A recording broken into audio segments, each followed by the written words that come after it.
Okay, hi everyone.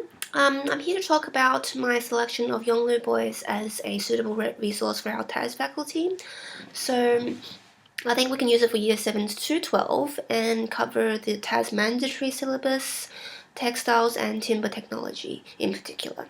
And we'll relate the issues discussed in the movie with contemporary designers such as Mia Brennan, Alison Page, and Desert Designs. We'll look through three main themes of the movie. The first of which is cultural, environment, heritage.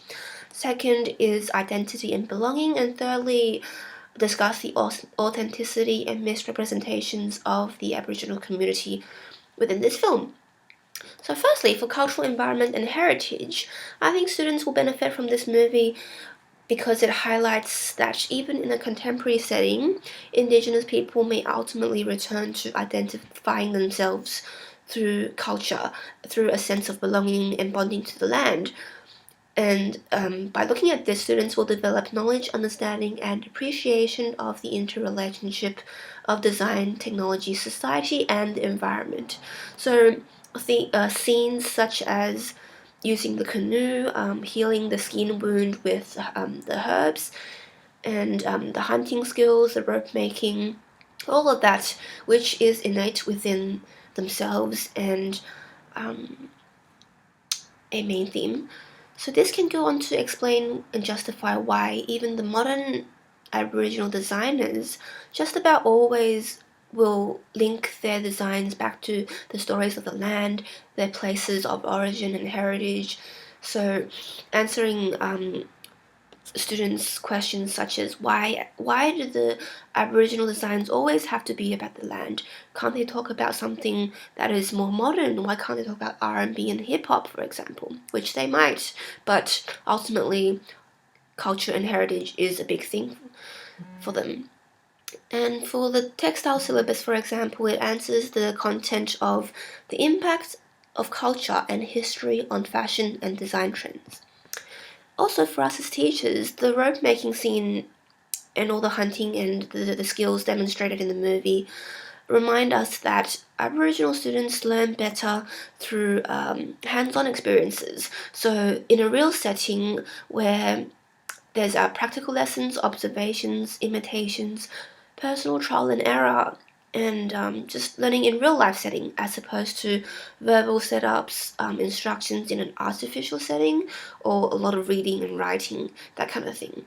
So we'll keep that in mind when teaching Indigenous students.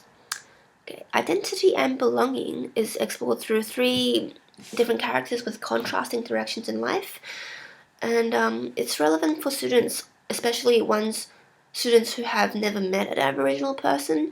This theme demonstrates that they are not unlike us. They also, like music, play sport, talk about girls maybe, and they also have their friendship problems. So they are not others. They are not unlike us. So through the theme of identity and belonging, we should discuss how a designer shows their identity through the design concept. So this satisfies the TAS mandatory content of where students consider the appropriateness of design for different groups, including Aboriginal and Torres Strait Islanders. So this provides students with the opportunity to develop awareness of issues relevant to these groups. Is it okay to use this symbol? Why is crocodile skin okay for this tribal group but not okay for the Yolngu people? Because it's a spiritual ancestors, and that goes on. And for us as teachers, we want to change the applications of Aboriginal culture that is often seen as something of novelty. We don't want students to use just black, red, yellow dots and say that they've understood the designer's intention and cultural influence. We need to look past that. Why do they use this? Where did they grow up? Or what did they eat, do, or what did they sing?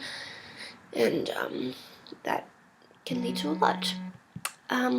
Authenticity and misrepresentation is a concern in this movie. I find that the director does have a utopian approach where he only touches on the alcoholism and poverty of the long grass people very slightly.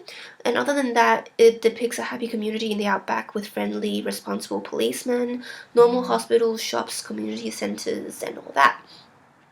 So from this activity, students can learn to question representations of Indigenous culture in real life as well. So we can look at statistics of Aboriginal people when designing products relevant to this cultural group. So, for example, looking at statistics of shelter and health facilities, what are some appropriate designs for these groups? Are the hospital facilities really that clean and nice, or is it actually understaffed or even non-existent in some communities? What are some ethical design strategies that we can make for such a setting in the contemporary times? So that's my thoughts on this resource. What do you guys think?